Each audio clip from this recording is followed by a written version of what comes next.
here on PrizePicks for Wednesday, February 7th. Before we get started, you guys take a look in the description below. Hop into our premium Discord, $9.30 per month. It's where I post all the plays I'm making on PrizePicks. We also have other premium cappers in there as well. They post all their plays, research, and analysis. Super positive community in there. Everyone just trying to help each other cash. I also want to mention I'm not a gambling expert. This is not financial advice. Simply just plays I'm personally looking at making. Hopefully give you guys some insight and analysis to then make your own player prop decisions here. Again, no one's pressing submit on those parlays other than yourselves. But let's get right into it, you guys. Again, Wednesday, February 7th. We obviously have the Super Bowl coming up this weekend.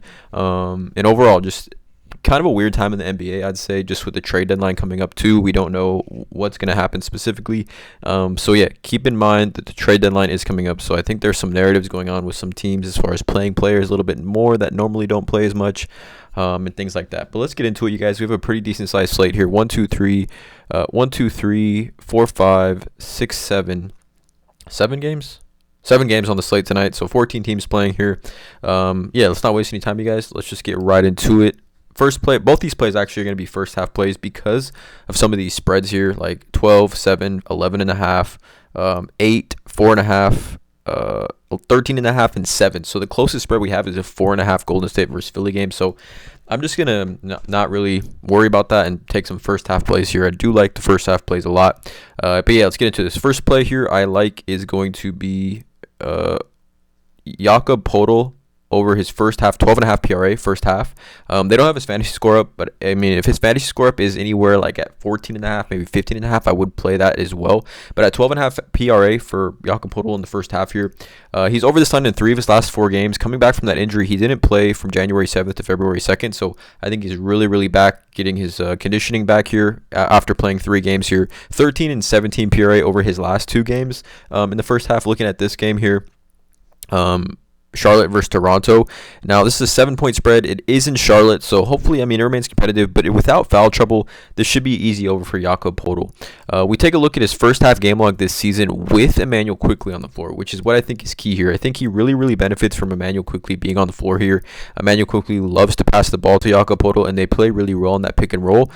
Because Emmanuel Quickley can score the ball, it really makes a tough decision for that defender, that big that is helping on that pick and roll, to decide whether or not to roll with Jakob Poeltl or switch to Emmanuel Quickley, which then obviously gives Jakob Poeltl a mismatch. But like I talked about, with Jakob Poeltl, with Emmanuel Quickley on the floor, Jakob is over this line in 5 of 7 games here.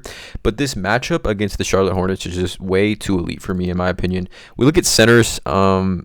First half PRA game log this season versus the Hornets when they log 15 plus minutes. Like, let's just look at this by date. Vucevic just had 22. Isaiah Stewart had 12. Karl Anthony Towns had 51. Rudy Gobert had 12. Embiid 25. Adebayo 19. Sabonis had 29 and 23. Jokic 15. Zubac 11. Jokic 20. Miles Turner 22. Embiid 40.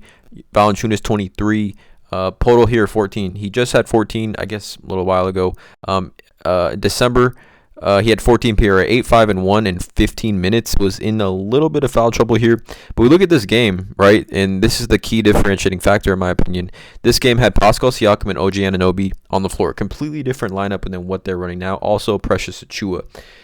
If you look at this kind of Raptors lineup that they run, this rotation, there's no real center that backs up Jakob Poeltl. Like, Thaddeus Young is there. Jonte Porter is currently questionable. So I think Jakob Poeltl without foul trouble is like a lock for 16 plus minutes here.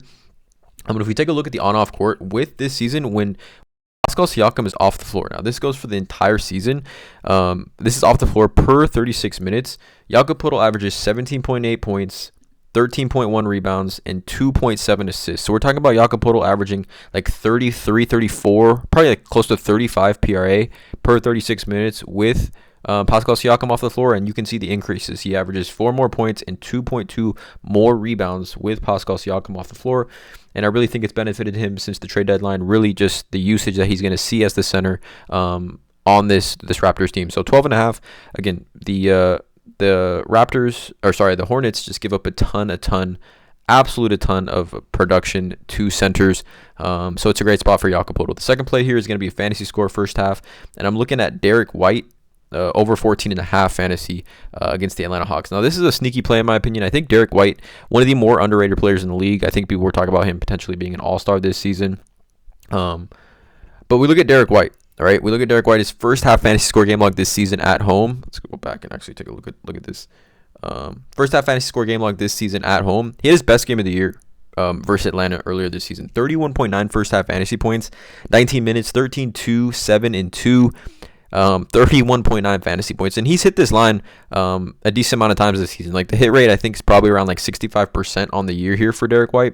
And we take a look at his most recent games. Had 18.4 here against Memphis, 9.5 versus the Lakers, 24.7 here against Indiana. So what I've noticed in looking at these kind of game logs from Derrick White is these teams that play fast, he benefits from. Like Utah, Indiana, Atlanta, I think are three of the weaker defenses, faster paced teams in the league. 24.7, 26.2, and 31.9.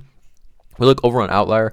Again, there's a link in the description. You get a 7-day free trial with Outlier. This is a research betting tool that I do use every single day, you guys. Highly, highly recommend Outlier.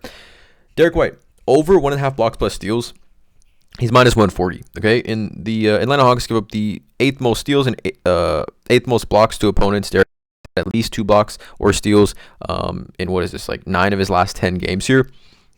And the Atlanta Hawks, 2 guards, right? This is specifically to the guard position. They give up the most steals in the NBA to guards, and then they also give up the 3rd most blocks to guards, right? And it just coincides. The other teams that are up there with steals and blocks to guards, Indiana Pacers here, and you can see Derrick White versus the Indiana Pacers this season also had 24.7 in the first half. Okay, we look at shooting guards game log this season versus the sorry, I gotta sort this by versus Hawks. Shooting guards first half fantasy score game log this season versus the Hawks when they log 14 plus minutes. You can see the hit rate. Harden 26, Brio 18.9, Booker 18.4, Austin Reeves 25.5, Klay Thompson 18.7, Donovan Mitchell 14.7, Okoro 18.3. Right, just a very strong hit rate. I think Derrick White at home. Obviously, I'm guessing most of his production goes up when he does play at home. Actually, just similar. Pretty much the same. Assists go up, steals plus blocks obviously go up as well. And then, Atlanta Hawks, you can see here on the season, allowing the 6th most fantasy points to the shooting guard position. They also play at the 4th fastest pace in the NBA. So, again, Jazz here, you can see here 9th fastest pace. Pacers here, 2nd fastest pace. Definitely coincide with Derrick White's play style, especially with getting those steals and blocks, which really go a long way in that fantasy score production. So 2 plays for this YouTube video, both first half props. Let me know in the comments below how you feel about these two. Drop a like, hit that subscribe button, and as always, let's cash.